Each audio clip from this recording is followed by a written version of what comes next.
Assalamualaikum, saya Nur Izzati binti Ahmad akan menerangkan berkaitan dengan abstrak bagi kajian ini. Amalan rasuah dalam kalangan pegawai PDRM sering kita dengari dan lihat di radio, berita dan media digital. Perkara ini memberi kesan buruk kepada pelbagai lapisan masyarakat. Oleh itu, kajian ini memfokuskan kepada isu itu sendiri seperti punca, kesan dan langkah yang efektif bagi membasmi isu ini dalam kalangan pegawai PDRM. Benar, telah banyak akta dan perbadanan yang telah diwujudkan bagi mengatasi masalah ini. Namun, adakah dengan langkah ini sahaja mampu untuk membasmi isu ini secara holistik? Maka, kajian yang terperinci seperti kajian literatur telah dilakukan bagi mengenal pasti langkah yang efektif untuk membina benteng bagi membasmi rasuah. Ini amat penting bagi semua pihak kerana sesungguhnya masyarakat yang bermaruah adalah masyarakat tanpa rasuah. Assalamualaikum warahmatullahi wabarakatuh. Saya Nurul Azra Nadia binti Sariman akan membentangkan bahagian pengenalan gejala rasuah. Di Malaysia, gejala rasuah telah pun berlaku secara berleluasa. Gejala ini telah memberi banyak kesan negatif terhadap negara dalam pelbagai aspek, iaitu rakyat yang banyak kepincangan dari aspek kehidupan mereka sendiri. Kami mendapati banyak kajian kes mengenai penerimaan rasuah yang berlaku dalam kalangan polis diraja Malaysia, iaitu PDRM. Perkataan rasuah berasal daripada perkataan Arab iaitu al-risiwah yang menurut Al-Quran membawa erti perbuatan yang dianggap sebagai jenayah.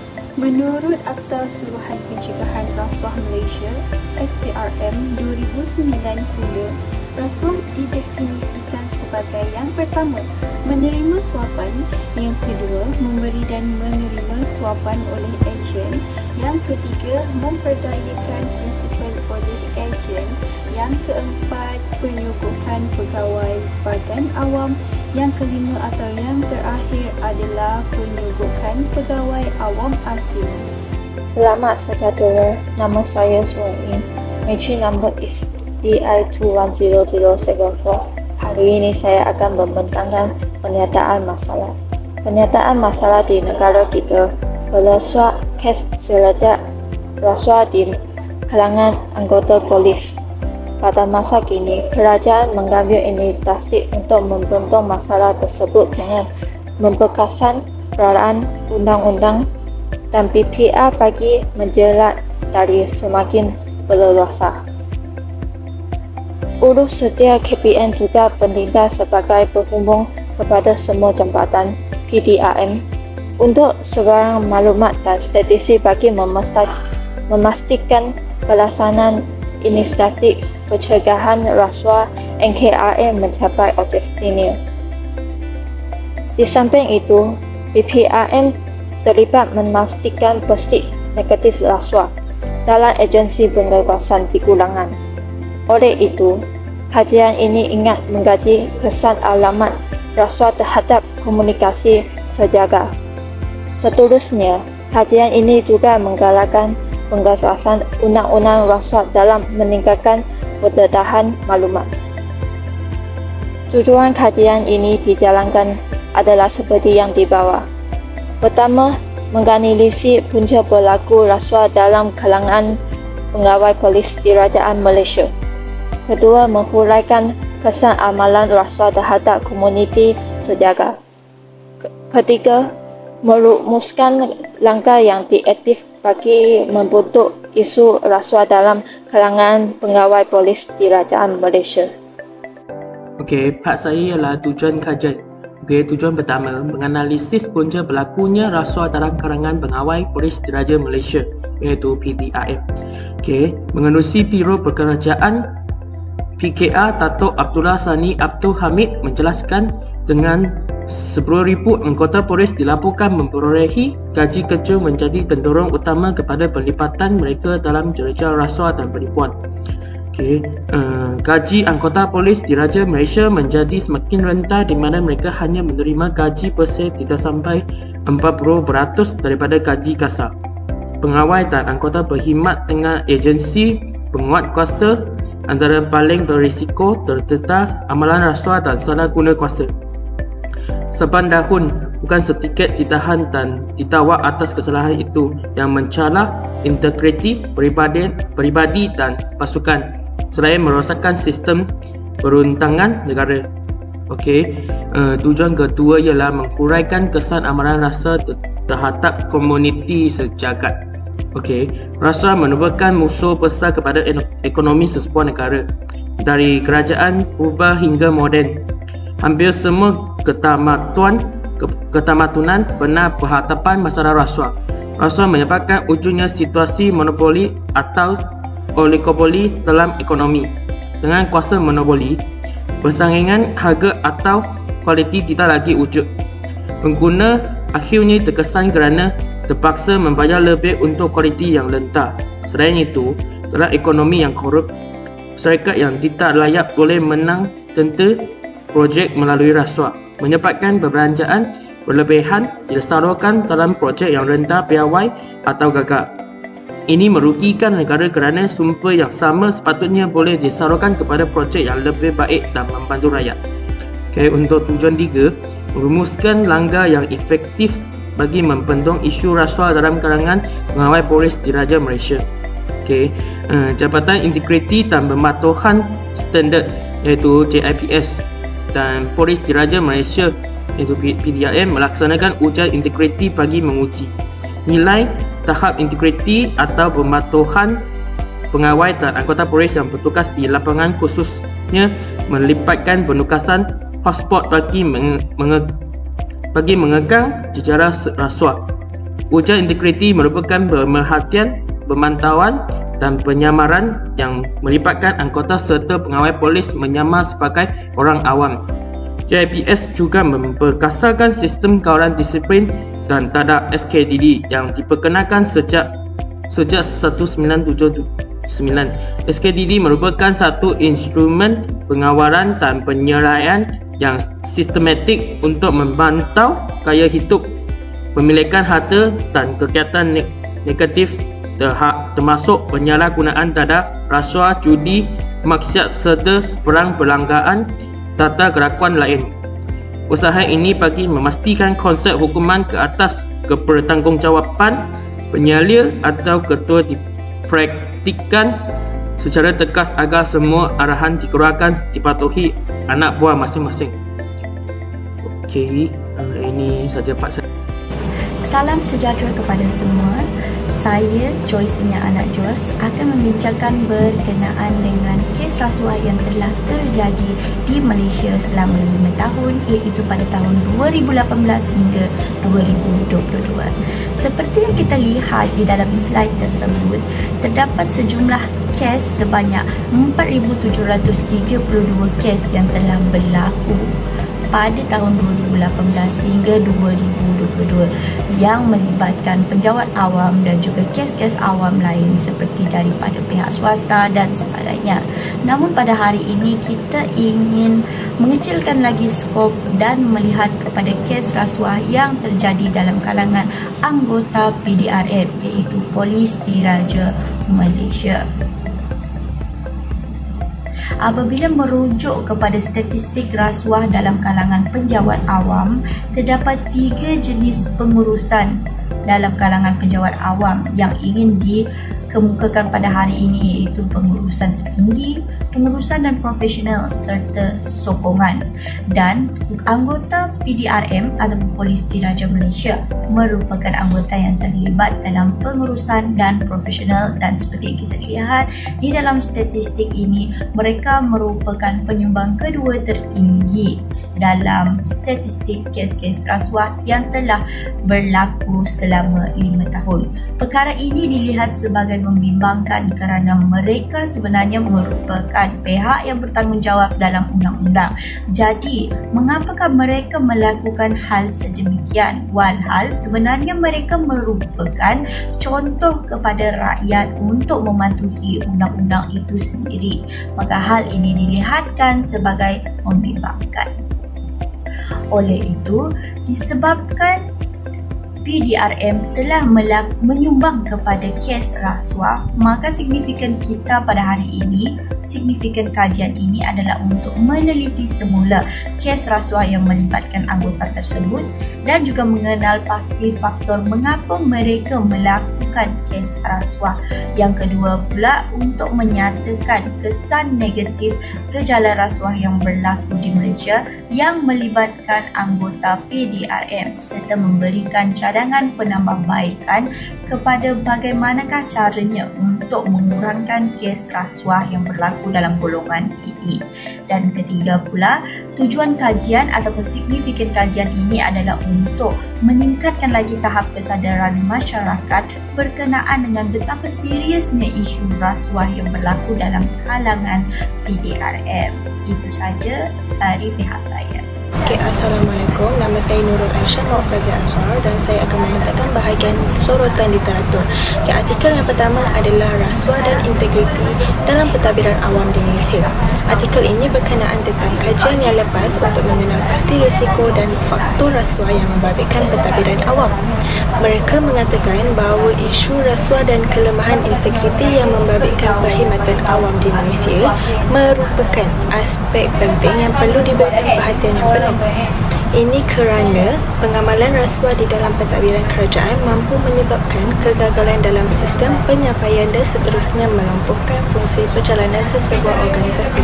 Selain itu, artikel ini juga mengatakan bahawa bagi mengurangkan risiko rasuah dalam pentadbiran awam, pendidikan dan penghayatan nilai etika kerja yang baik dan juga penguatkuasaan undang-undang antara lain adalah amat penting bagi memastikan tahap integriti yang tinggi. Jadi artikel ini mencadangkan bahawa organisasi pentadbiran perlulah mengamalkan tadbir urus yang baik bagi memastikan ketulusan dan accountability dalam pentadbiran. Okey, seterusnya adalah artikel yang bertajuk Analisis Faktor-Faktor Gejala Rasuah dan Cabaran Menanganinya di Malaysia. Artikel ini mengatakan bahawa tindakan yang diambil oleh kerajaan terhadap aktiviti rasuah tidak menunjukkan sebarang tanda penurunan. Oleh disebabkan itu, statistik jumlah tangkapan rasuah dari tahun 2014 hingga 2021 telah naik secara mendadak sehingga 205%, bahkan Malaysia telah mencatatkan kerugian hampir 1.8 trilion ringgit disebabkan kegiatan ini. Ini disebabkan oleh faktor dalaman seseorang yang melakukan rasuah seperti wujudnya peluang, kelemahan diri dan tidak berintegriti, manakala bagi faktor luaran adalah disebabkan oleh gaji yang rendah, tekanan kewangan dan tekanan kerja serta dasar negara yang kurang efektif. Jadi, daripada hasil catatan daripada kajian ini, penggunaan teknologi adalah cabaran yang dihadapi oleh pihak kerajaan dan agensi pencegahan rasuah bagi mengelakkan kegiatan rasuah dikesan oleh pelaku, campur tangan dan kurang kerjasama daripada ahli politik serta kurang sokongan dan keyakinan orang awam. Artikel yang ketiga adalah penglibatan rasuah di kalangan agensi penguatkuasaan kerajaan. Satu analisis laporan berita tempatan.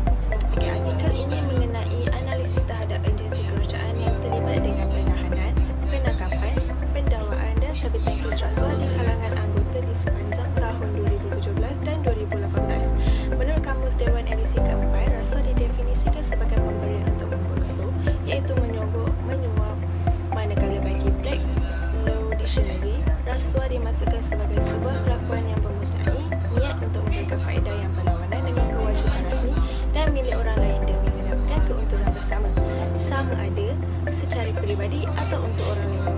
Bagi penulis, hasil daripada kajian ini agak membimbangkan kerana analisis terhadap kes rasuah di kalangan penjawat awam berlaku hampir setiap bulan di sepanjang tahun dan angka yang tertera pada laporan bukanlah paparan sebenar jumlah kesalahan berkaitan rasuah kerana kegiatan rasuah dilakukan secara bersembunyi. Okey, sorotan yang terakhir adalah sebuah buku yang bertajuk Menangani Rasuah dalam Perolehan Kerajaan. Buku ini diterbitkan sebagai salah satu inisiatif SPRM bagi mendidik pegawai-pegawai awam, terutama sekali kepada yang terdedah dengan risiko jenayah dan salah guna kuasa semasa menguruskan perolehan di agensi mereka. Buku ini mengandungi pelbagai kandungan yang melibatkan rasuah, termasuk kategori perolehan kerajaan, jenis-jenis, punca dan impak, bentuk rasuah, kesalahan di dalam perolehan kerajaan dan sebagainya. Menurut Ketua Audit Negara, faktor yang tertinggi yang menyebabkan kejatuhan dana kerajaan adalah penyelewengan dalam perolehan oleh agensi dan jabatan awam. Contoh penyelewengan adalah seperti mengemukakan dokumen tuntutan untuk bayaran walaupun kerja atau perkhidmatan yang sepatutnya tidak dilaksanakan, atau pembekalan yang dibuat tidak mengikut spesifikasi serta kuantiti seperti yang dituntut. Beliau juga mengatakan bahawa rasuah yang melibatkan pembinaan mampu membahayakan nyawa manusia. Assalamualaikum warahmatullahi wabarakatuh. Saya Intan Umara binti Harun, DB210085. Saya ingin menerangkan cabaran. Cabaran yang pertama, penugasan semasa mendesak agensi kepolisian untuk memiliki keanggotaan yang berintegriti, serba boleh, intelektual, berkemahiran dan mengamalkan sikap positif. Selain itu, penguatkuasaan dalam negara dalam menangani isu rasuah dan penguatkuasaan terhadap sistem negara yang menyebabkan ada di antara anggota yang telah bertindak secara drastik. Okey, akhir sekali, hakikat integriti diri dalam kalangan penjawat awam terutamanya PDRM, maka berlakunya kepincangan dalam nilai tersebut dan terdapat beberapa individu yang tamak dan mementingkan diri. Hai, Assalamualaikum warahmatullahi wabarakatuh. Nama saya Dan Sofia binti Muhammad Zahari, DB210075. Saya akan menerangkan tentang isu cabaran. Okey, apakah isu cabaran terhadap rasuah ni? Apa yang kita dapat lihat, antara salah satunya adalah berlakunya penyelewengan pada berita harian yang kita dapat lihat, iaitu RM16,000 untuk pegawai yang bertugas bagi pengambilan penjawat awam lah, yang kita dapat lihat di berita harian. Ini memperlihatkan bahawa rasuah bukan sahaja berlaku di peringkat yang rendah, rasuah juga berlaku di peringkat yang tinggi. Misalnya kita dapat lihat berlaku sogokan untuk pengambilan pegawai kerajaan dan kaki tangan keselamatan, iaitu polis, askar dan sebagainya. Ini salah satu permasalahan dan ia boleh dipanggil sebagai melakukan korupsi lah. Dan dalam dunia korupsi ni dia berlaku disebabkan oleh sogokan. Okey, seterusnya adalah isu semasa bagi part kedua, iaitu berlakunya kejadian rasuah yang kita dapat lihat yang telah dikabarkan oleh berita harian, iaitu seorang pegawai telah mendapat satu sogokan yang sangat besar bagi melepaskan dua tahanan yang telah direman oleh polis berkenaan dengan isu rasuah. So sebenarnya ia berlaku disebabkan oleh tak ada penguasaan yang jelas dalam satu institusi badan pentadbiran, dan terutamanya berlakunya banyak sogokan ni disebabkan oleh jati diri, disebabkan banyak mereka yang terlibat ni adalah daripada golongan keselamatan. Jadinya mereka akan lebih terbuka untuk menerima rasuah daripada golongan-golongan yang mempunyai duit dan kewangan yang sangat banyak. Jadi kita dapat lihat polis tu berpangkat sarjan dan dia sebagai contoh lah yang telah dilaporkan di Pejabat Dan Wangi kerana menerima rasuah dan telah dikenakan tahanan, reman dan telah dikenakan hukuman yang sepatutnya. Kita akan teruskan dengan slide seterusnya. Okey, negara kita merupakan salah satu negara 62 negara yang mempunyai kadar rasuah yang sangat tinggi. Ini disebabkan oleh masyarakat kita yang tidak terbiasa untuk tidak menerima rasuah, dan sekiranya kita dapat lihat pada CPI, memang negara kita, Malaysia, antara negara yang banyak menerima rasuah. dan ini berlaku disebabkan oleh tiada kesedaran dalam diri masyarakat, dan masyarakat kita sudah terbiasa dengan perkara begini. Misalnya kita dapat lihat ketika ditahan polis, kita akan tanya boleh tak nak selesai tepi-tepi je. Itu salah satu contoh. Dan apakah contoh isu semasa yang kita dapat lihat adalah pada 31 Ogos satu analisis telah dilakukan, dan terhadap penyelundupan negeri di antara negeri-negeri dan negara-negara, dan banyak penyelundupan berlaku tanpa batasan disebabkan oleh gejala rasuah yang telah dicatatkan oleh Berita Harian pada tahun 2020 hingga 2021. Maksudnya memang tak ada pengurangan. Sekian. Kesimpulannya, apa yang dapat kami simpulkan daripada hasil kajian adalah meneliti semula kes-kes rasuah yang melibatkan golongan polis diraja Malaysia iaitu PDRM untuk mengenal pasti apakah faktor yang menyebabkan golongan tersebut sering terlibat dalam kes ini, serta menyatakan kesan-kesan negatif gejala rasuah yang berlaku dan juga mencadangkan langkah atau penambahbaikan yang efektif untuk diambil agar gejala rasuah dapat dibendung. Dengan kerjasama antara semua pihak yang bertanggungjawab, khususnya Badan Kehakiman Negara, perlulah memastikan setiap perbicaraan yang melibatkan rasuah dilaksanakan dengan adil dan saksama supaya mereka yang terlibat dengan rasuah tidak mengubah kenyataan yang benar. Selaras dengan langkah yang diusahakan, gejala rasuah dapat dibanteras dengan memastikan sektor awam berlaku jujur dan telus dalam perkhidmatan yang dijalankan. Terima kasih. Syukur Alhamdulillah dan setinggi-tinggi kesyukuran dipanjatkan kehadrat Ilahi kerana dengan izin dan kurnianya dapat kami menyempurnakan jurnal bagi kod subjek penghayatan, etika dan peradaban iaitu UQU 10702 ini dengan jayanya.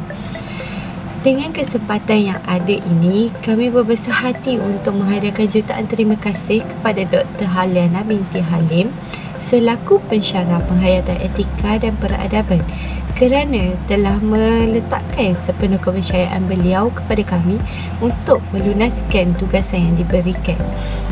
Kami juga mengucapkan ribuan terima kasih kepada semua pihak yang tidak putus-putus dalam usaha membantu menyempurnakan jurnal ini, terutamanya kepada pensyarah kami iaitu Dr. Harliana binti Halim atas budi bicara beliau dalam memberi tunjuk ajar sepanjang masa tugasan ini dijalankan. Selain itu, kami turut berpuas hati kerana dapat merealisasikan usaha bersama menyempurnakan jurnal ini dengan jayanya. Ucapan ini juga ditujukan kepada semua pihak yang terlibat dan menjayakan tugasan ini sama ada secara langsung atau tidak langsung. Segala bantuan yang telah mereka hulurkan amatlah kami hargai kerana tanpa bantuan dan sokongan mereka, semua tugasan ini mungkin tidak dapat dilaksanakan dengan baik. Sekian, terima kasih.